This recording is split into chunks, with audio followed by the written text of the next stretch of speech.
Uhum. Deixa eu liberar a tela para vocês.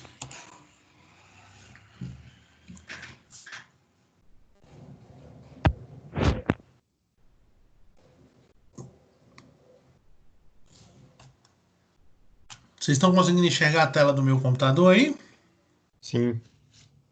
Ok. Então vou liberar para vocês aí a nossa aula de hoje, que é essa aula aqui. Aí vocês vão acompanhando aí. Vocês estão conseguindo enxergar? Sim, beleza. Então hoje a gente entra no assunto do lucro real. Então a gente viu lá a questão do sistema do ISS, vimos o ICMS, vimos o Simples Nacional, vimos o lucro presumido. Hoje a gente entra no lucro real, que é a forma de tributação mais avançada que a gente tem hoje no Brasil. E é a mais complexa também. Então a gente vai falar sobre ele, falar sobre os conceitos, como é que funciona para fazer a apuração, o impacto que ele tem na questão do PIS e COFINS, porque a partir do momento que você trabalha com lucro real, você PIS e COFINS ele é um pouco diferente. Você é obrigado a ficar calculando o crédito e o débito do imposto, ele passa a ser um imposto não cumulativo igual ao ICMS, o que obriga a fazer uma pequena apuração igualzinho ao ICMS, muito parecido com o ICMS, onde você tem que apurar os créditos, tem que apurar os débitos e fazer um encontro para saber qual é o saldo, se você vai ter saldo a compensar, se você vai ter saldo a pagar. Ao mesmo tempo, a gente vai falar da questão da apuração fiscal, que a gente precisa fazer uma apuração contábil prévia antes de fazer o lucro real.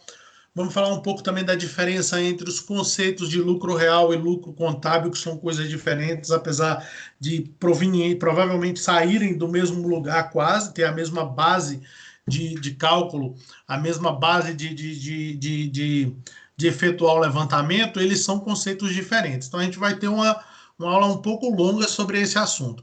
À medida que nós formos evoluindo, vocês podem chamar no chat ou pode também abrir o microfone e fazer perguntas ou tirar dúvidas do que a gente vai falando, tá bom?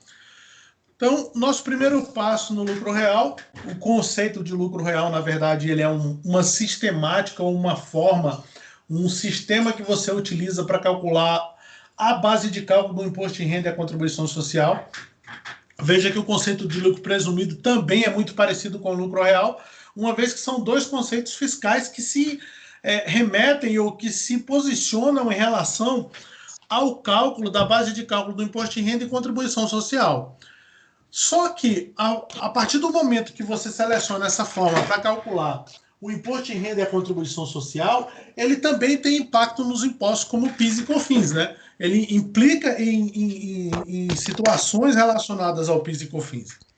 Então, a primeira ponta que a gente tem que entender é que esse conceito de lucro real, essa sistemática para calcular essa base de cálculo do imposto de renda e contribuição social, ele é um conceito estritamente fiscal, tributário.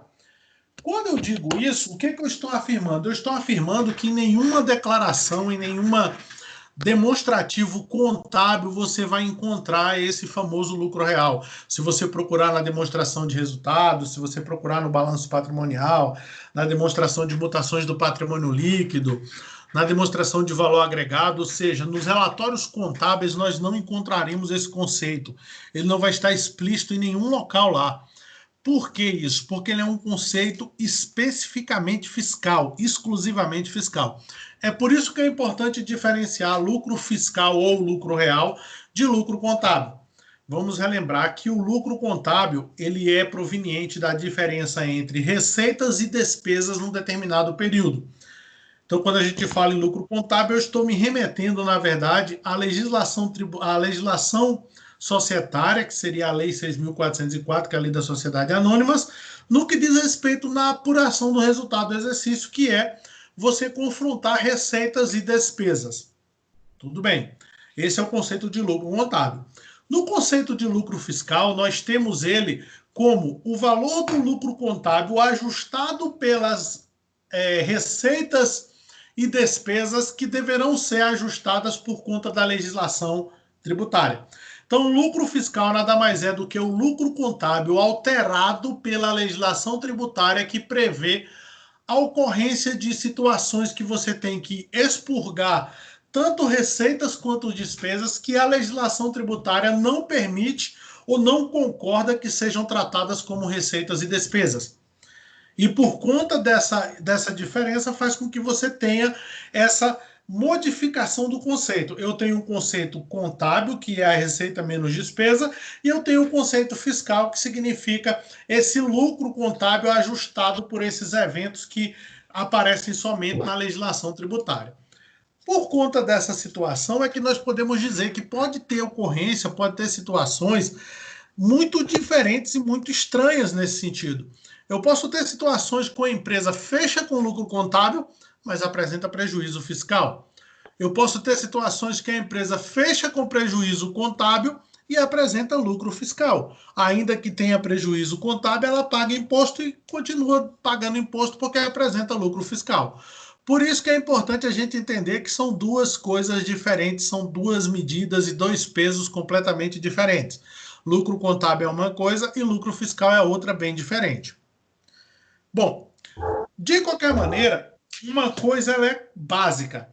Eu não consigo calcular o lucro real sem calcular, sem entender a escrituração contábil da empresa. Eu preciso realizar a escrituração contábil da empresa, eu preciso preparar a escrituração contábil da empresa. E é nesse ponto aqui que tem a grande dificuldade do negócio. Por quê? Nem todas as empresas realizam a escrituração contábil completa.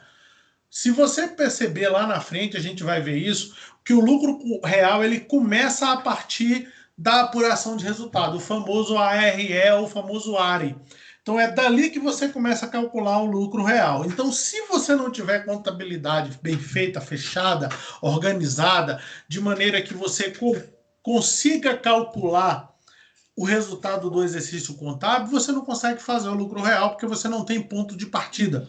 O ponto de partida é o lucro contábil. É por isso que quando você adota o lucro real, você tem que ter uma escrituração contábil completa, você tem que ter uma escrituração contábil integral, você tem que ter todas as receitas e todas as despesas registradas na sua contabilidade, porque é dali que você vai começar o lucro real. É dali que você vai começar a fazer o cálculo do lucro real. A primeira coisa que a gente tem que lembrar também é que a opção do lucro real, optou pelo lucro real, automaticamente a gente tem PIS e COFINS por esse método não cumulativo.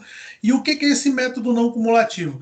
É exatamente essa prerrogativa que eu tenho que fazer uma pequena apuração de créditos e débitos do imposto para me saber se eu vou ter saldo a pagar ou se eu vou ter saldo a compensar. Isso seria a ideia de sistema não cumulativo, muito parecido com o ICMS, onde eu tenho que calcular de um lado os créditos, de outro lado os débitos, comparar um menos o outro para encontrar o meu saldo, se é a pagar ou se é a compensar, dependendo da situação que você esteja exposto.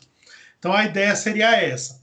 Lembrando que obrigatoriamente, quando se trata de lucro real, nós estamos falando de regime de competência. Não se fala de regime de caixa em lucro real. Então, no regime de caixa, a gente pode adotar no Simples Nacional, a gente pode adotar no lucro presumido, mas no lucro real esquece regime de caixa, ele não existe. A contabilidade, que é obrigatória para fazer o lucro real, ela é feita em regime de competência. Então, obrigatoriamente, quando se fala em lucro real, nós estamos falando em fazer a contabilidade com base no regime de competência. A gente já falou sobre isso, inclusive em sala de aula, lá no início, mas a gente não custa nada a gente fazer aquela diferenciação. No regime de competência, os eventos eles são reconhecidos na contabilidade no momento que eles acontecem, independente de liquidação financeira, independente de recebimento ou pagamento financeiro. No regime de caixa, eu reconheço os eventos de resultado, receita ou despesas no momento dos seus respectivos liquidações, no momento que eu pago ou no momento que eu recebo. Se eu não recebi, eu não reconheço a receita. Se eu não paguei, eu não reconheço a despesa.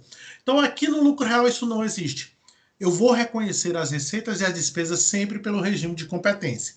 A única exceção à regra é a atividade imobiliária, que permite reconhecer pelo regime de caixa, se você for optante pelo lucro real na atividade imobiliária, e variações cambiais, quando essas têm impacto muito grande na empresa, a empresa pode deixar para reconhecer esse impacto nas variações cambiais somente no momento que você, de fato, receber ou pagar aquele determinado valor em outra moeda para você calcular a variação cambial.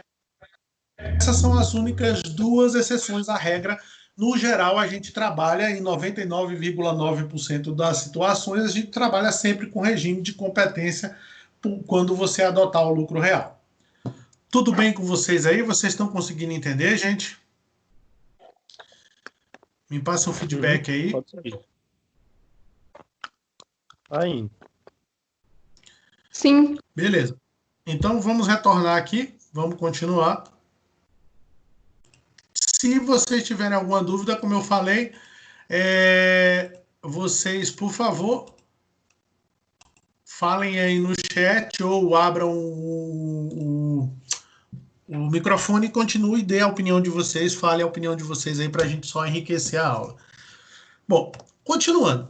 Quando você faz a apuração pelo lucro real, nós temos que entender que a apuração ela é em dois tipos, enquanto no lucro presumido eu só tinha um tipo de apuração, que era a apuração trimestral. No lucro real eu já tenho uma opção a mais. Eu posso fazer a apuração trimestral e aí cada trimestre vai ser como se fosse um exercício social. Então, em vez de eu trabalhar com 12 meses, eu trabalho 4 meses e cada 4 meses eu tenho um encerramento da empresa cada 4 meses. Por isso que a gente diz que os trimestres são independentes. Quer dizer, o resultado de um trimestre não interfere no resultado do outro. Apenas na questão de saldos, como, por exemplo, saldo de prejuízos acumulados, saldo de ajustes de receita ou despesas que vão interferir mais de um exercício. Normalmente, tirando esses eventos, eles são completamente independentes. O valor que der em um não interfere no valor que der no outro. Se eu não entender que essa opção para mim é interessante, você pode adotar a apuração anual. Como é que funciona a apuração anual? Você faz 12 pequenas apurações mensais, mas sempre por estimativa. O que é estimativa? Você calcula o imposto mensalmente, como se fosse pelo lucro presumido, usando os mesmos percentuais do lucro presumido. No final do ano, no 31/12, quando você finalizar o ano da sua empresa, você vai recalcular, em vez de recalcular os meses, você vai recalcular o ano todo. E aí vai verificar se os meses que você calculou foi a mais ou foi a menos. Se o valor que você calculou foi a mais, você suspende o pagamento do imposto, pega aquele valor que você pagou a mais e vai descontando nos próximos impostos que você for calculando. Se o valor que você pagou foi a menos, aí você calcula essa diferença e essa diferença você recolhe até o final do mês seguinte. Então, até o final do mês de janeiro do mês seguinte, do ano seguinte, você faz o recolhimento complementar do imposto. Qual é a vantagem de você fazer o sistema de apuração anual? Primeiro, a vantagem é o que a gente chama da suspensão, redução dos pagamentos do imposto. Como assim? Como é que funciona?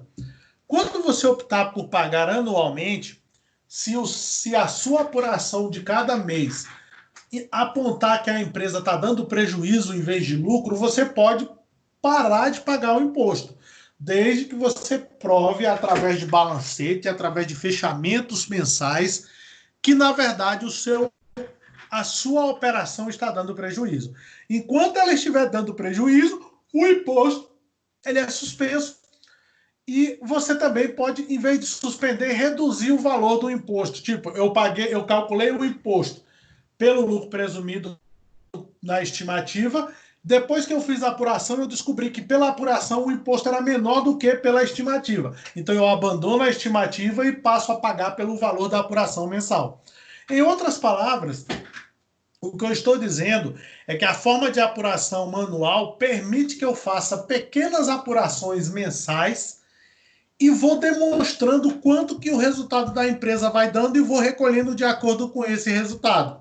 Se eu tiver prejuízo, eu vou suspender o pagamento, e se o meu resultado estiver menor do que o resultado da estimativa, eu vou reduzir o pagamento. É por isso que a gente chama de balancete de suspensão, quando há uma suspensão do pagamento do imposto, porque eu demonstrei que eu estou dando prejuízo e não preciso pagar o imposto. E eu tenho o balancete de redução, que é quando eu mostro através do meu resultado, do meu cálculo de balancete, que na verdade o valor da estimativa está superior ao valor de fato, que está dando de cálculo no lucro real.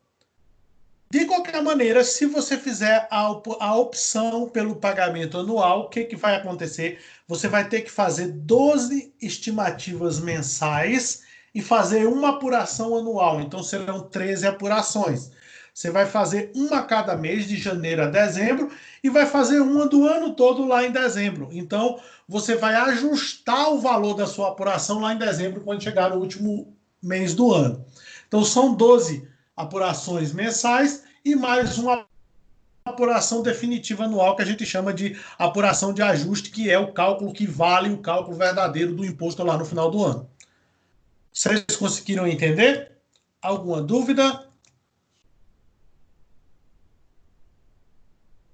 Pode seguir.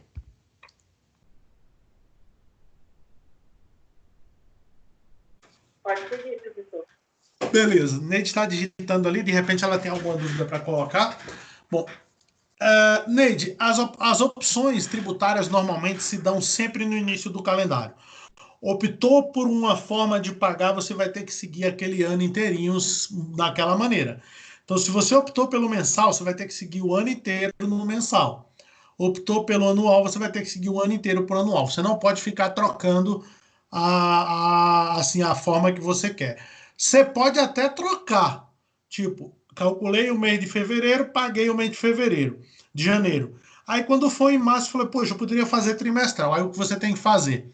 Abandona aquela operação, altera, faz um REDAF para solicitar o reembolso daquele pagamento indevido, refaz a apuração e faz por meio de trimestre, ou utiliza aquele valor que você pagou em janeiro mensal como adiantamento para matar o imposto em 30 no primeiro trimestre.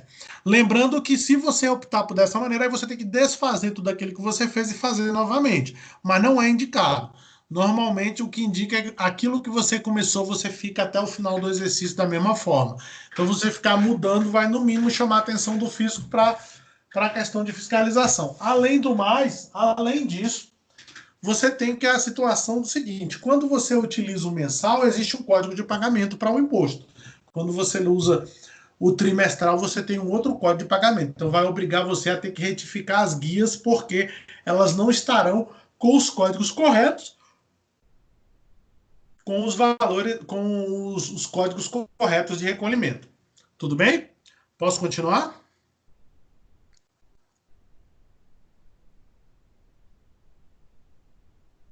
Pode. Então, continuando, gente. Quais são aquelas... A gente já viu o conceito do lucro real, a gente já viu as formas de tributação, a forma de cálculo que você adota quando você faz o lucro real. E aí você segue agora para as questões das empresas obrigadas. Existe uma série de obrigações que você incorreu nelas, obrigatoriamente você está no lucro real.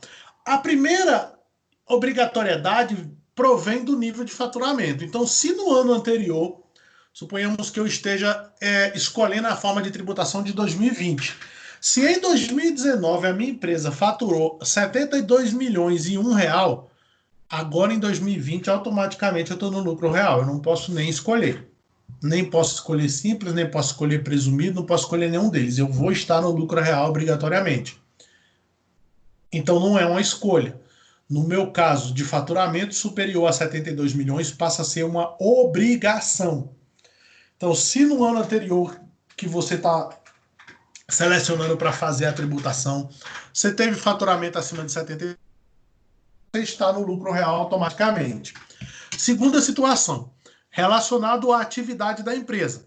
Empresas de instituições financeiras, seguradoras, entidade de previdência privada aberta, todas elas são obrigatoriamente vinculadas ao lucro real. Você não pode ter um banco, você não pode ter uma empresa de seguros, você não pode ter uma empresa de previdência privada que não seja de lucro real. Obrigatoriamente é lucro real, independente do tamanho dessas empresas, independente do nível de faturamento delas.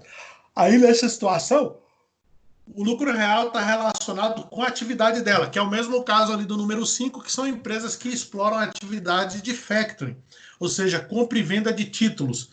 Essas empresas que trabalham com compra e venda de título automaticamente são do lucro real, não tem nem espaço para você selecionar outra forma independente. Você pode ter um factory que fature aí 2 milhões por ano, teoricamente poderia ser do lucro presumido, teoricamente poderia ser do Simples Nacional, mas o fato dela ser factory faz com que ela automaticamente esteja no lucro real.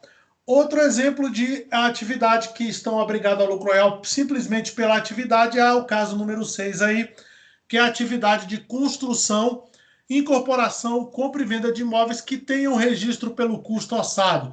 Então, se na sua contabilidade você trabalha com o conceito de custo orçado, trabalha com a informação de custo orçado, automaticamente você está dentro do lucro real.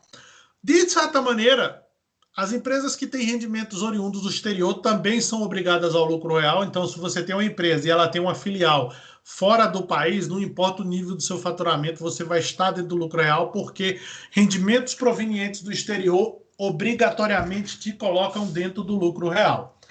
Da mesma maneira, usufruam benefícios fiscais, como o Sudene ou Sudão, ou seja, a empresa ela tem situações que ela utilizam de benefícios fiscais para reduzir o valor do imposto. Utilizou benefícios fiscais, automaticamente essa empresa está dentro do lucro real, não tem o que seguir. Um exemplo clássico disso são aquelas empresas que utilizam, por exemplo, as faculdades que utilizam os programas como ProUni, que o valor das parcelas ou o valor dos financiamentos, os valores das mensalidades daqueles alunos que são bolsistas, a empresa recebe através da redução do imposto de renda.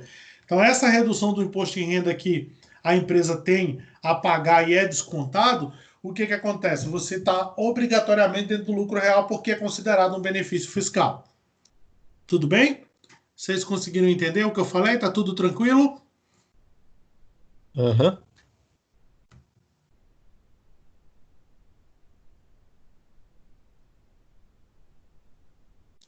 Então, vamos retornando aqui. À medida que vocês tiverem dúvida, vão abrindo aí, vão falando e a gente vai trabalhando nesse sentido, tá?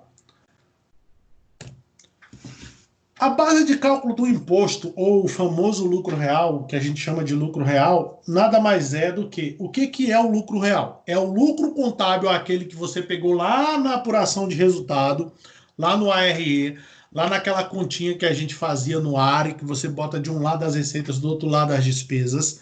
Então você pega essa continha que é o resultado contábil e você faz o quê? Você faz os ajustes fiscais. É por isso que a gente chama aqui o lucro real nada mais é do que o lucro contábil ajustado. Que ajustes são esses? São dois tipos de ajustes, pessoal. Nós temos as adições ao lucro real, que aí a gente já, próprio nome fala, adicionar significa somar, então você vai somar esses valores à sua apuração contábil. E nós temos as exclusões fiscais, que são valores que você vai retirar da sua apuração contábil para poder fazer o lucro real. Em outras palavras, o que eu estou dizendo é que o lucro real nada mais é que o lucro contábil mais as adições fiscais menos as exclusões fiscais e a gente tem esse lucro real. Esse lucro real ele precisa ser utilizado na compensação de prejuízo quando ele existe. Vocês vão ver que passa a ter uma nova situação dentro da nossa realidade, que é a compensação de prejuízo. Até então não se ouvia falar, a gente não tinha tocado nesse assunto de compensação de prejuízo. Então, assim, a compensação de prejuízo ela só existe no lucro real. No lucro presumido, no Simples Nacional, a gente não fala de compensação de prejuízo. Aqui no lucro real surge a figura da compensação do prejuízo. Então, a base de cálculo do imposto vai ser o lucro real menos a compensação de prejuízo quando elas existem. Seria essa a ideia da base de cálculo do imposto para a gente calcular o imposto de renda e a contribuição social. Então, assim, se a gente pensar de maneira sistemática, qual é os passos que eu tenho que realizar para chegar na apuração do lucro real, o que eu tenho que fazer? Eu tenho que pegar o lucro contábil, fazer o ajuste das adições somando, fazer os ajustes das exclusões subtraindo, eu vou encontrar o lucro real. Pego o lucro real, subtrai o valor das compensações de prejuízo se houver compensação de prejuízo, se houver prejuízo a compensar. O que sobrar disso é o que a gente chama de base de cálculo do imposto, que é exatamente aquele valor que você vai aplicar as alíquotas de imposto de renda e de contribuição social. Aí a gente entra nos conceitos. É claro que nós iríamos explorar esses conceitos mais na frente, a gente vai detalhar situações, a gente vai detalhar exemplos desses conceitos que serão vistos lá na frente, que é as adições fiscais e as exclusões fiscais. O que a gente precisa entender é que o que é uma adição fiscal? Adição fiscal, vamos pensar. Por que eu adiciono? Adicionar significa somar algo que lá na apuração contábil foi descontado, foi subtraído. É por isso que eu chamo um ajuste. O que é um ajuste? É trocar o sinal. Então, alguma coisa que estava lá na apuração contábil, que estava com um sinal de negativo, ou seja, estava descontando, a partir do momento que eu faço o ajuste, eu transformo o sinal dele numa soma. Então, você pensa, o que entra com sinal negativo na apuração contábil? Os custos e as despesas. Então, toda adição fiscal, ela veio dos custos ou das despesas. O que eu estou dizendo é que toda adição, em algum momento, ela foi um custo ou uma despesa que estava lá na apuração contábil. E aí a legislação fiscal ou a legislação tributária não permite que você use aquele valor e, por conta disso, você adiciona novamente aquele determinado valor. Por isso que a gente chama de adição. Então, a adição fiscal vai ser sempre valores que na apuração contábil foram contabilizados como despesas ou custos, ou seja, elas foram descontadas do resultado contábil e que a legislação tributária não aceita. E por ela não aceitar, você que descontou lá no contábil é obrigado a somar aqui na apuração fiscal. Vocês conseguiram entender esse conceito? Eu vou dar um exemplo. Suponhamos que você tem uma empresa que teve um faturamento, uma venda de R$100. Essa empresa, ela pegou R$70 do valor da venda e comprou, vamos dizer que o dono da empresa resolveu pegar esse dinheiro e foi no restaurante, almoçou, gastou R$70. Do ponto de vista tributário, do ponto de vista contábil, o resultado da sua empresa foi R$100 menos 70 dá R$30 de lucro. Tudo bem? Do ponto de vista fiscal, a legislação tributária diz que um gasto com o sócio, ele é um gasto desnecessário. A empresa não deveria ter gastado naquele jantar do sócio, porque o sócio ele já recebe o prolabore dele. Então ela não precisa gastar com alimentação para esse sócio, ou seja, essa alimentação não vai trazer mais resultado para a empresa, é simplesmente um uso indevido do dinheiro. Eu estou falando do raciocínio tributário. Então, quando eu for fazer a apuração fiscal, o que eu vou fazer? Eu vou pegar os R$30, que era o lucro contábil, que são o 100 menos 70, e vou somar R$70, porque aqueles R$70 que eu descontei lá atrás, o fisco não aceita. Então, R$30 que eu tinha de lucro contábil, mais R$70 que foi a soma do que ele não aceitou como despesa, ele não entendeu que aquilo era despesa, eu vou ter um resultado fiscal de R$100. Então, na prática, o meu resultado fiscal ele é diferente do resultado contábil, é por isso que eu sou obrigado a fazer essa correção, esse ajuste para poder recompor o valor que foi descontado pelas despesas que ele entende que não são despesas tributárias. Essa situação ela acontece da mesma forma na Receita. Então, na Receita, as exclusões fiscais foram receitas que você somou lá na apuração contábil, mas que a legislação tributária entende que você não precisa tributar elas, você não precisa pagar imposto sobre elas. Elas são consideradas receitas isentas do ponto de vista fiscal. Elas não têm incidência da tributação. Então, são valores que foram contabilizados como ganhos ou receitas que aumentaram o seu resultado e que o fisco entende que você não precisa pagar imposto sobre elas. Então, o que você faz para não pagar imposto sobre elas? Você remove elas do valor do seu resultado contábil. É por isso que elas são chamadas exclusões fiscais. Vocês entenderam aí o conceito de adição fiscal, o exemplo que eu dei, e o conceito de exclusão fiscal, vocês conseguiram entender isso? Alguma dúvida nessa parte? Por favor, se manifestem.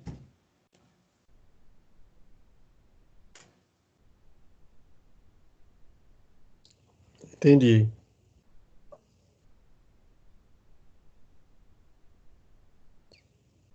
Professor, repete aí, por favor. Laís pediu para você repetir.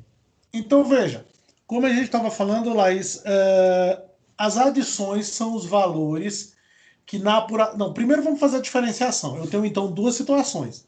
Apuração contábil e apuração fiscal. Tudo bem aí?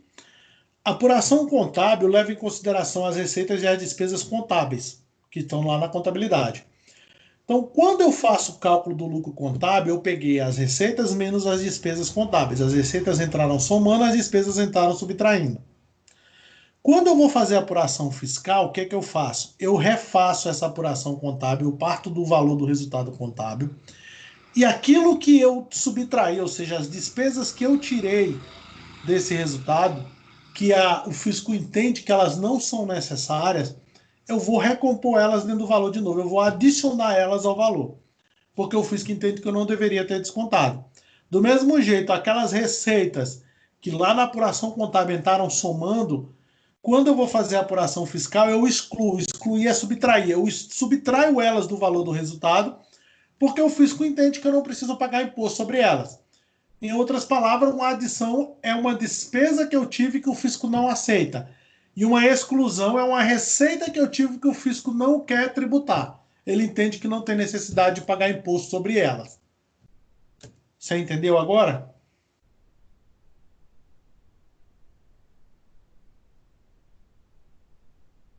Aura, tudo bem? Entendeu?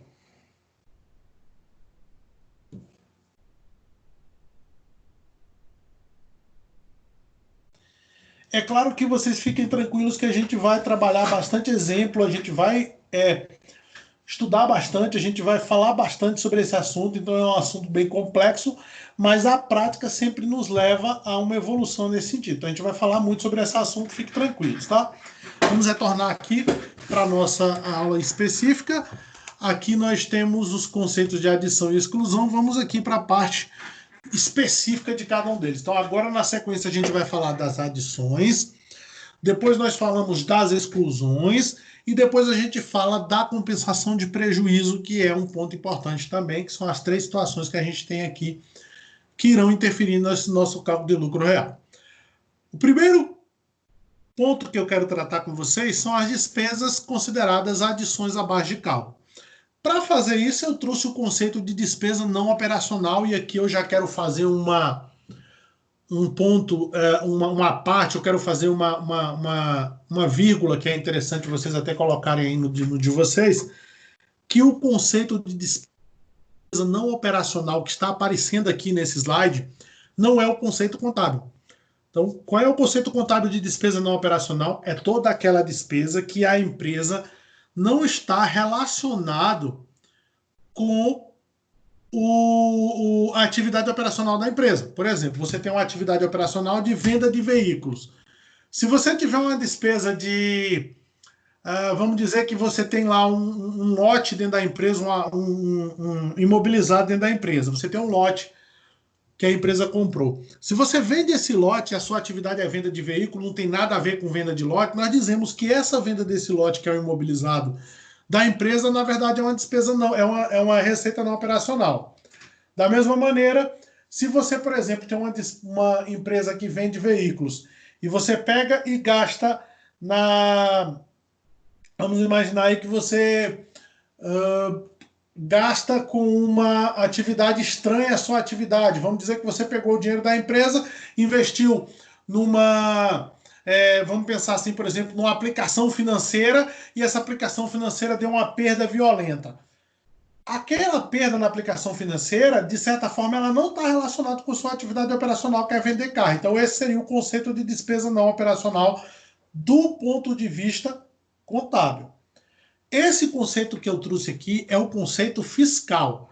Fiscalmente falando, as adições à base de cálculo, ou seja, as adições tributárias ou adições fiscais, que é sinônimo de despesa não operacional tributária, ela está lá no artigo 292 do Regulamento do Imposto de Renda. Regulamento esse que é a Lei 4.506, para quem quer adotar a legislação aí, quem quiser pesquisar a legislação. Esse regulamento diz o seguinte, que todas aquelas despesas que não são necessárias à atividade da empresa e à manutenção da respectiva fonte produtora deverão ser consideradas não operacionais. Então, traduzindo, trazendo isso para uma linguagem mais fácil de entender. Se toda despesa que eu tiver não for necessária para aumentar ou manter a minha receita, minha fonte de receita, ela é não operacional. Ou seja, ela era desnecessária. Em outras palavras, eu só posso gastar com o objetivo de aumentar a minha receita ou manter a minha receita em funcionamento, manter a parte positiva em funcionamento. O que eu estou dizendo? Eu estou dizendo que um gasto que eu não consiga demonstrar que esse gasto ele era necessário para a empresa obter receita, eu tenho ali um gasto ou uma despesa não operacional do ponto de vista tributário e ela deve ser adicionada. Trocando em miúdos, o que eu estou falando é que todo gasto que não for necessário para que a receita mantenha em funcionamento, para que a empresa continue faturando, você estará diante de uma adição, você vai estar diante de uma despesa não operacional do ponto de vista fiscal. Vocês entenderam esse conceito? Antes de eu seguir em frente, eu quero que vocês parem e pensem nesse conceito. Então, uma despesa não operacional é aquela despesa que eu não precisava ter gasto nela. Por que eu não precisava ter gasto? Porque lembra, o vínculo, a ideia do sistema fiscal, a ideia da legislação tributária é que eu só posso gastar com aquilo que traz resultado para a empresa. Se eu gastar com algo que não agrega nada para a empresa, que não traz resultado para a empresa, que não aumenta as vendas, que não mantém as vendas em funcionamento, que não mantém a empresa em funcionamento, eu não teria necessidade de ter aquela receita. Eu não teria necessidade de ter aquele gasto. Se eu não teria necessidade de ter aquele gasto, ele foi desnecessário, eu tenho que adicionar aquele gasto. Vocês entenderam esse conceito? Você poderia gastar aquilo que teria, tipo, finalidade de obter receita. Exatamente esse é o conceito. Eu só poderia gastar com aquilo que tem finalidade de produzir receita, de produzir venda. Se eu não tiver objetivo de produzir venda, se eu não tiver objetivo de manter a venda ou manter a receita, ele não é considerado despesa, o fisco não aceita. Tá? Eu posso dar um exemplo muito plausível disso. Vamos pensar o seguinte. Suponhamos que o nosso amigo Vinícius, na empresa dele, ele tem uma empresa de venda de celulares. Beleza, Vinícius? Beleza. Nessa sua empresa de venda de celulares, você vende celulares. Se você pega o dinheiro do caixa da sua empresa e você vai lá no final de semana, na sexta-noite, hoje à noite, vai lá no Saborearte, janta no Saborearte e aí gasta lá no Saborearte aí um valor relativamente para você jantar, vai com o cartão da empresa e paga o valor dessa janta que você foi jantar, você e Elton, que são amigos, acharam que era interessante vocês dois jantarem e usam o dinheiro da empresa para pagar. A Receita pergunta o seguinte: você, nesse jantar que você teve com o seu amigo Elton, ele comprou algum celular? Você vai vender mais celulares por causa deste jantar? Em algum momento a venda sua vai ser potencializada por causa desse jantar? Não. Eu acredito que não. Então, nessa condição, esse jantar era desnecessário. Se ele era desnecessário, se não tinha necessidade de você ter gasto esse dinheiro com esse jantar, não tem por que eu deixar essa despesa na sua empresa. O fisco entende que, apesar de ser uma despesa contábil, porque a empresa pegou o dinheiro dela e usou nisso para gastou com isso, ela entende que isso não tinha necessidade, você não precisava desse gasto. E por conta disso, você não tem necessidade de utilizar essa despesa do ponto de vista fiscal. Vocês entenderam o exemplo que eu dei?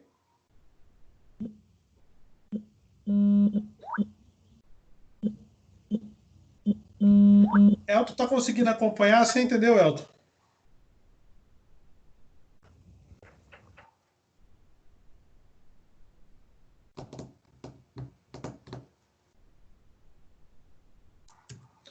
Então, nessa situação, o que vai acontecer?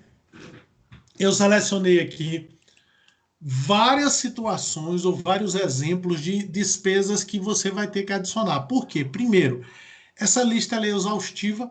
Então, se você for a legislação, ela é imensa. Ela tem centenas de páginas mostrando situação por situação. Como a legislação tributária no Brasil ela é literal, o que significa dizer que a legislação tributária ela é literal? Significa dizer que quando você está interpretando a legislação, ela não dá margem para interpretação subjetiva. É estritamente o que está escrito dentro da legislação. Por conta disso, ela é literal, então tem que estar escrito lá na legislação. Então, o que eu fiz foi selecionar aqueles eventos mais comuns que acontecem dentro das empresas, tá? É claro que em cada situação que a gente estiver trabalhando, vai aparecer uma ou outra que eu não falei, e isso vai acontecendo, a gente vai aumentando o nosso leque de situações. Mas, basicamente, eu coloquei gratificações a diretores ou gerentes, todas elas são consideradas indedutíveis. Aqui nessa gratificação eu tenho que indicar uma vírgula, eu tenho que botar um porém, uma situação que eu tenho que falar para vocês, que é importante vocês entenderem. Todas as gratificações são? Não, depende. Aquelas gratificações que não têm ligação com a receita, elas serão indedutíveis, você vai ter que somar. Mas, professor, como assim uma gratificação que não tem situação com a receita? Aquelas gratificações que você paga independente do desempenho do seu gerente. Por exemplo, imagine que eu tenho um gerente na minha empresa, aí na empresa do Elton, como ele mesmo, a gente estava usando a empresa dele de exemplo. Ele contrata um gerente de vendas e fala o seguinte: mano, você vai trabalhar para mim aqui e todo mês eu vou pagar para você, vou dar R$600 de gratificação por função gerente para você. Se você vender 10 celulares, você ganha R$600. Se você vender 20 celulares, você ganha R$600. Se você não vender celular nenhum, você ganha R$600. Dessa forma, essa gratificação não está vinculada ao aumento ou potencial, não está vinculada ao resultado. Se ela não está vinculada ao resultado, significa que ele vai ganhar independente do desempenho dele. Se eu não tiver atrelado ao desempenho, a gente volta àquela regrinha lá. Eu precisava pagar esses R$600 para esse cara se ele não está sendo obrigado a vender mais? Aí você passa a ser uma adição, passa a ser uma despesa desnecessária. Agora, se eu virar para o meu gerente e falar o seguinte: olha, se você vender 10 celulares, eu te dou R$100 a mais de gratificação. Se você vender 20 celulares, eu te dou R$200 de gratificação. Se você vender 30 celulares, eu te dou R$300 de gratificação. Perceba que essa gratificação ela só vai existir se ele conseguir atingir a meta de vendas. Então eu estou pagando a gratificação, mas eu estou estimulando o aumento da minha fonte de receita das minhas vendas. Eu estou estimulando que a empresa aumente o resultado dela, aumente as receitas provenientes da atividade operacional dela. Então, nessa situação, essa gratificação que está relacionado com o incremento nas vendas, ou seja, está relacionado com a melhora de desempenho operacional por conta dessa pessoa, desse gerente, essa gratificação ela passa a ser tributária, ela passa a ser uma despesa tributária permitida. Agora, quando eu pago algo que não está vinculado, aí ele não tem essa situação. Vocês conseguiram entender? Sim. Bom, continuando, as despesas pessoais, que são aquelas despesas que a gente diz que a empresa gasta com sócios ou acionistas, todas estas despesas serão indedutíveis. Lembre, se lá na ponta do gasto, a pessoa que está vinculada ao gasto é um sócio, é uma despesa indedutível. Eles não aceitam. Eles não aceitam gasto com sócio. Então, se o sócio viajou e usou o dinheiro da empresa para pagar as viagens, não entra. Se o sócio pegou o dinheiro da empresa e foi fazer um almoço, um jantar, uma festinha na casa dele, uma confraternização com os amigos dele, não entra nesse conceito. Se o polo da despesa, se a pessoa vinculada à despesa é um sócio, a gente não há que se falar de tributação, não há que se falar de despesa dedutível. Automaticamente ela vai ser descontada, automaticamente ela vai ser tratada como uma adição à base de cálculo, porque é o sócio que está no polo da despesa. E isso inclui tudo, viu, gente? Inclui manutenção, inclui aluguel, inclui despesa com seguro, despesa com abastecimento de veículo. Imagine que você tem uma empresa onde o sócio abastece o carro pessoal dele no cadastro do posto que abastece para a empresa. Isso é incomum? Não, isso é muito comum. O cara pega uma requisição, vai lá no posto e abastece o carro dele com a requisição da empresa. Do ponto de vista fiscal, a gente tem aí uma adição, porque essa despesa de abastecimento que a empresa, que o posto vai emitir nota e entregar para a empresa, ela de fato não vai existir. Por quê? Do ponto de vista fiscal, eu estou abastecendo o carro de um sócio que eu não tenho necessidade desse carro do sócio, a empresa não precisa desse carro de sócio para funcionar. Então, esse é um exemplo que eu estou dizendo do gasto pessoal com o sócio. O ideal é que você rastreie todas aquelas despesas que, porventura, tem um sócio na ponta da despesa, tem um sócio vinculado à operação. Todas essas despesas, quando acontecerem, infelizmente, você vai ter que adicionar, você vai ter que recompor elas à base de cálculo do imposto. Despesas com brindes. Toda e qualquer doação ou brinde é considerada adição, é considerado despesa desnecessária. E aqui é preciso a gente fazer uma diferença entre brinde e bonificação, tá? Brinde é aquela simples doação que você pega e dá para o cliente porque você quer agradar ele.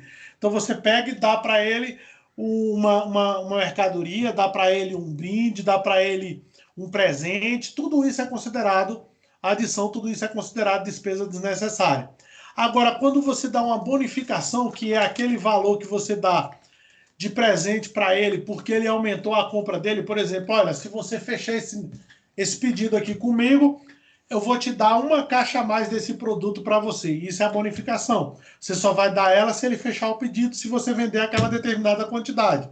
Nessa situação, aí a gente pode utilizar como despesa dedutível. Então, veja, o brinde é aquela simples doação que você dá para um cliente sem troca de nada. Simplesmente você acha que ele merece um presente, você vai lá dar um presente para ele. Como, por exemplo, aqueles presentes que as pessoas dão em final de ano, kit de churrasco, ou às vezes dão caixa de bombom no final de ano para cliente, caixa de vinhos, esses negócios que as empresas gostam de dar para os clientes. Agora, aquela bonificação que é a famosa dúzia de 13, onde o cliente compra 12 e leva um a mais, nessa situação aí você está diante de uma despesa dedutível. Vocês conseguiram entender o que eu estou falando? Tá tudo bem? Sim, sim. Próxima situação, as multas fiscais de maneira geral. Toda vez que você paga uma multa fiscal de descumprimento da legislação, seja ela qual for, legislação tributária, legislação societária, legislação civil, qualquer multa de descumprimento de legislação é considerada adição. Por quê? Porque você só descumpriu porque você quis, foi uma escolha sua descumprir. Você não incorreu naquela multa fiscal, se você não incorreria naquela multa fiscal se você não quisesse. Foi uma escolha sua de não cumprir a legislação. Por exemplo, o cara tem um carro na empresa, aí esse carro da empresa ele vai para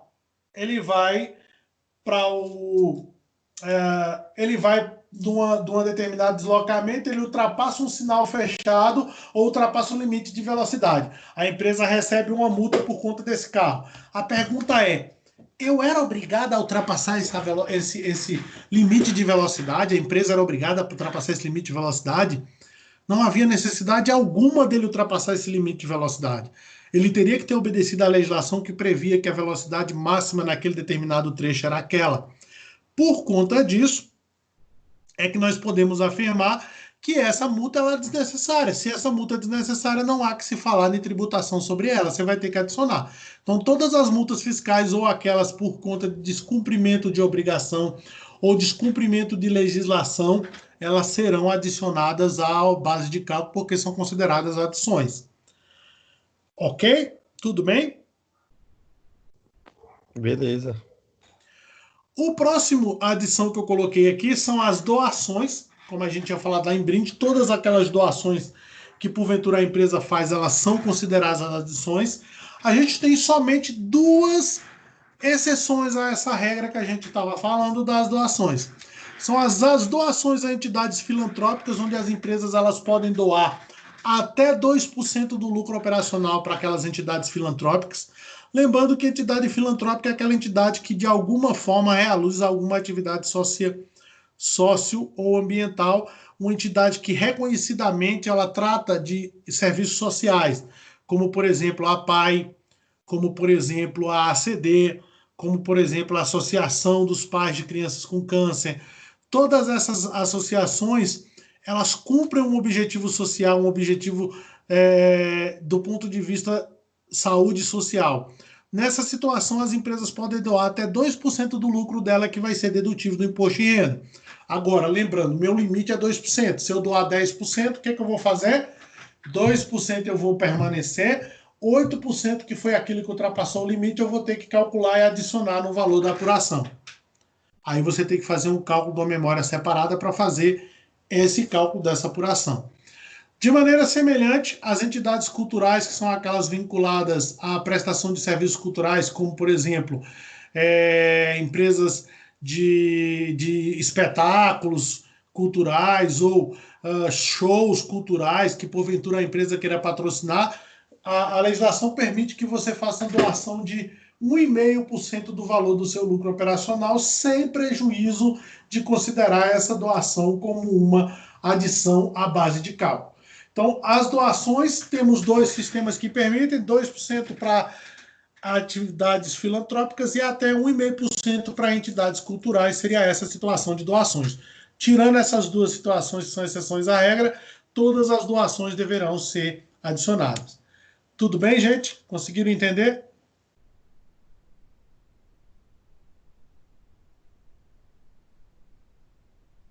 Sim. E aí o Elton falou que teve que sair porque chegou um tiro na casa dele. Chegou um tiro na casa dele? É um parente lá. Ah, tá. Entendi. Beleza. Continuando, a nossa última adição aqui são as provisões contábeis. Lembrando que provisão contábil é o reconhecimento tempestivo de um evento que provavelmente vai acontecer, mas ainda não aconteceu. Então, toda provisão contábil ela está vinculada a uma incerteza de ocorrência. É um evento que não aconteceu ainda, mas pode acontecer com uma certa potencial de certeza que vai acontecer. Então, você já antecipa na contabilidade e reconhece aquele evento. As únicas exceções à regra das provisões, todas elas serão indedutíveis, são aquelas provisões que a legislação me permite. Quem são elas? Provisão de 13º salário, que a gente pode fazer mês a mês com base na folha de pagamento da empresa, e provisão de 13º, ou de férias que o funcionário adquire o direito a partir do momento que ele trabalha 15 dias ou mais por mês dentro da empresa, ele vai adquirindo o direito àquelas férias que ele tem, até completar os 30 dias e você dá a concessão de férias para ele. Além dessa, você tem a provisão para crédito de liquidação duvidosa, ou provisão para devedores duvidosos, dependendo de onde você encontra, que também é permitido para a legislação, mas tem uma série de regras que tem que ser observadas. Por exemplo, você tem um limite de valor, dependendo do limite do valor da conta que você quer colocar como perda em recebimento, você pode baixar automaticamente ou você tem que começar a fazer a cobrança judicial antes de baixar. Ou que o seu credor decretou falência antes de baixar. Então tem uma série de regrinhas que você precisa obedecer para adotar a provisão para crédito de liquidação duvidosa. Então são as únicas 3 situações que as provisões poderão ser dedutíveis do imposto de renda. Repetindo, provisão para 13º salário, provisão para férias mais 1/3 e provisão para crédito de liquidação duvidosa, obedecendo às regras da legislação tributária, para calcular o valor dessa provisão. Tudo bem? Vocês conseguiram entender?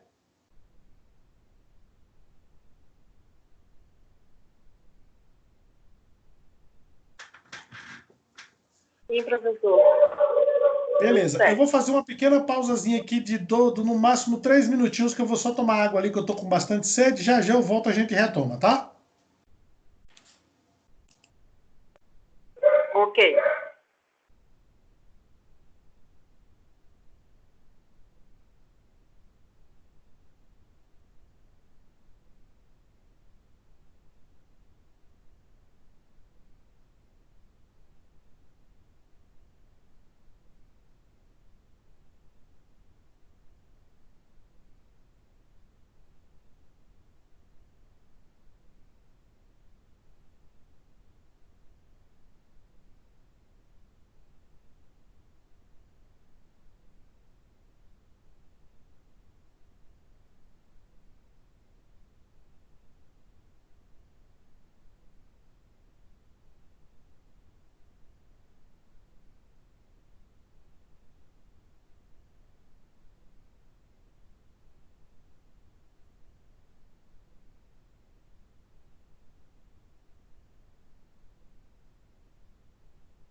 Bom, pessoal, voltando. Vocês ainda estão aí, né? Vamos continuar? Então, continuando, Bora. pessoal, nós temos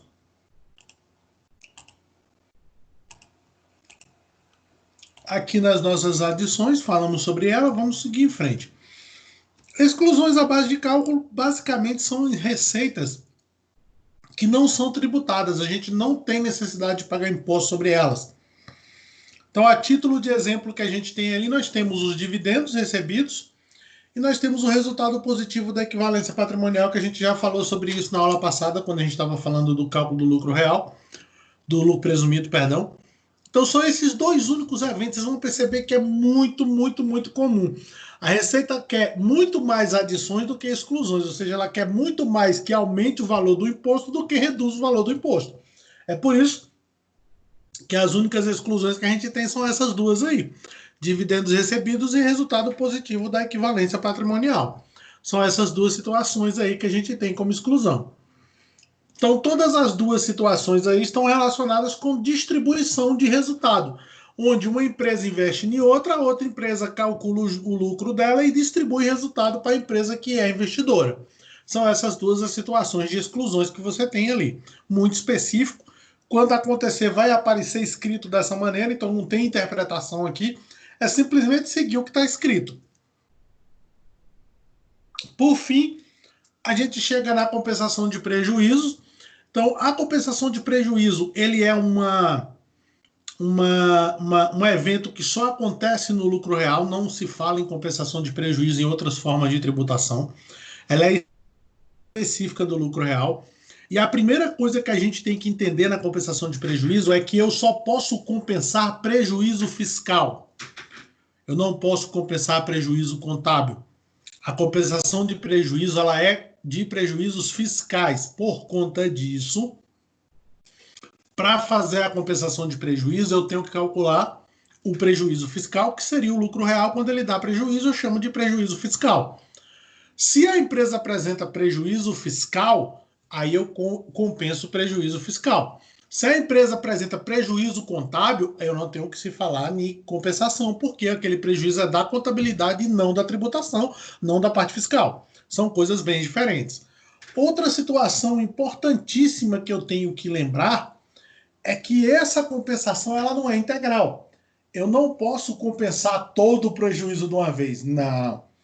Ele tem uma limitação a 30% do lucro ajustado, ou seja, 30% do lucro real. Então, suponhamos a situação onde eu tenha uma empresa que deu R$100 de lucro e ela tem R$200 de prejuízo. Eu posso compensar os 200 integralmente? Não posso. Eu tenho que pegar R$100 de lucro, 30% de R$100 é R$30. Dos R$200 que é o prejuízo, eu só posso usar R$30. Infelizmente, eu não posso usar mais do que R$30, porque a limitação me diz que eu só posso compensar 30% do lucro ajustado, ou seja, 30% do lucro real. Se eu tiver valores acima dos 30%, infelizmente eles ficarão para ser compensados nos próximos períodos de apuração. E essa compensação de prejuízo, o que ela faz? Ela desconta do valor do resultado. Então eu pego o lucro, menos a compensação de prejuízo, eu tenho o valor da base de cálculo. Depois da base de cálculo, eu faço o cálculo do imposto de renda e da contribuição social. Então, assim, consolidando tudo que a gente falou, o que eu tenho como base para me fazer o lucro real? Então, primeiro ponto, fazer o levantamento das receitas e das despesas e dos custos. Esse é o nosso primeiro passo. É o passo que a gente chama de apurar o resultado contábil. Então, o resultado contábil vai ser receita menos despesa menos custo. Vai dar resultado contábil. Ponto. Essa é a primeira parte. Segunda parte, eu vou analisar as receitas e as despesas. Com qual objetivo? No caso das despesas e custos, eu vou analisar procurando aquelas que são adições, aquelas que eu vou adicionar, aquelas que a legislação não permite que eu utilizo. No caso das receitas, eu vou procurar receitas que o fisco não quer que eu tribute, ele não precisa tributar, que serão as minhas exclusões. Fiz essa análise prévia, única, fina. ou analítica de cada uma das despesas e cada uma das receitas, identifiquei as adições, identifiquei as exclusões, ponto. E o que é que eu vou fazer? Eu vou calcular o lucro real. O que é que vai ser o lucro real? Vai ser o lucro contábil, que eu calculei lá atrás, no passo 1, somado às adições que eu fiz no pente fino das despesas, subtraído das exclusões que eu fiz no pente fino das receitas, aí eu encontro o meu lucro real, o meu resultado ajustado, o meu lucro, o meu resultado fiscal, que a gente chama de resultado fiscal. Chegou nesse resultado fiscal, o que é que eu faço? O próximo passo, eu vou lá olhar nos dados da empresa, eu vou lá olhar no livro fiscal da empresa, eu vou lá olhar no LALU da empresa, ver se ela tem prejuízos de outro ano que ela ficou para descontar, de outros períodos de apuração. Encontrei o prejuízo lá, o que é que eu vou fazer? Eu vou calcular 30% do valor do meu lucro contábil ajustado, ou seja, do meu lucro real. Vai ser o meu limite. Vou pegar esse número e botar ali do lado. Olha, eu tenho até 30%, eu posso ir até esse número. Vejo o valor do meu prejuízo e avalio se ele está acima ou abaixo desse limite e faço a compensação. Então, a base de cálculo, que é a última parte, vai ser esse lucro real menos a compensação de prejuízo, sempre de olho naquela limitação dos 30%. Cheguei nesse valor de base de cálculo, aí é calcular o imposto de renda, calcular a contribuição social. Como? Simples, aplica os 15%, que é aquilo que a gente aprendeu no lucro presumido, subtrai os 60 mil do trimestre, aplico 10% por causa do adicional de lucro, e o lucro e a contribuição social, pego o valor da base e multiplico por 9% para encontrar a base de cálculo da contribuição social. Basicamente é isso que a gente precisa fazer no lucro real. Então, a dificuldade vai estar onde? A dificuldade primeira, onde você tem que ter muita atenção, onde você tem que estar prestando atenção muito, vai ser no cálculo do resultado, ou seja, calcular receita menos despesa menos custo. É o primeiro ponto que você vai ter que ter muita atenção. Segundo ponto, que vai ser onde você tem que ter muito cuidado e você tem que ter muita atenção também, é fazer a análise analítica de cada uma das despesas e cada uma das receitas para identificar os ajustes que você vai ter que fazer tanto na receita quanto na despesa. Esse é o ponto, o segundo ponto muito importante. E assim, é isso que a gente precisava falar de lucro real. A gente vai terminar aqui a parte de lucro real para vocês terem tempo de administrar, ter tempo de entender, ter tempo de raciocinar em cima desses conceitos que a gente trabalhou. E aí na próxima aula a gente vê a parte de PIS e COFINS e aí já faz um exemplo matemático de cálculo que é para a gente entender como é que funciona. Peço a vocês que deem uma lida no material novamente, para quando a gente for lá no PIS e COFINS a gente dá uma reforçada e já vai para o cálculo e vocês vão verificar o cálculo que funciona na prática. Tudo bem? Vocês entenderam? Quer fazer algum comentário, tirar alguma dúvida dessa parte que a gente falou? Algum ponto que não ficou muito claro? Que você quer que a gente traga um outro exemplo, uma outra forma de mostrar? Alguns pontos que você falou aí vai esclarecer na prática, né? É claro que não existe nada melhor do que a prática para a gente desenvolver a compreensão mais abrangente. A prática vai sempre trazer uma compreensão mais abrangente.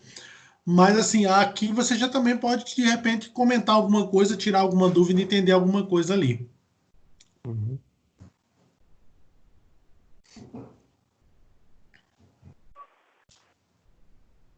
O restante de vocês está tranquilo? Se posicionem aí, por favor. Por mim está tranquilo, professor. Deu para entender o raciocínio aí, de acordo com o que você estava falando, deu para acompanhar. Beleza, então. Queria agradecer mais uma vez a participação de vocês, a paciência de vocês por estar assistindo a aula, tá? A gente está indo aí devagar, aprendendo um pouquinho cada dia. E desejar a vocês um final de semana muito iluminado, muita saúde, muita paz, que permaneçam com as famílias de vocês, fiquem em casa, tá? E se precisarem, se tiver alguma dúvida na hora que estiver fazendo alguma atividade atrasada, alguma atividade antiga, lembre, eu estou lá sempre no privado, ou me chamem no Skype, que normalmente eu também estou online nos horários, mesmo nos finais de semana, tá bom? Deixa um abração para todo mundo aí, fiquem com Deus e até semana que vem. Beleza, Obrigada. professor. Falou. Boa noite. Bom final de semana.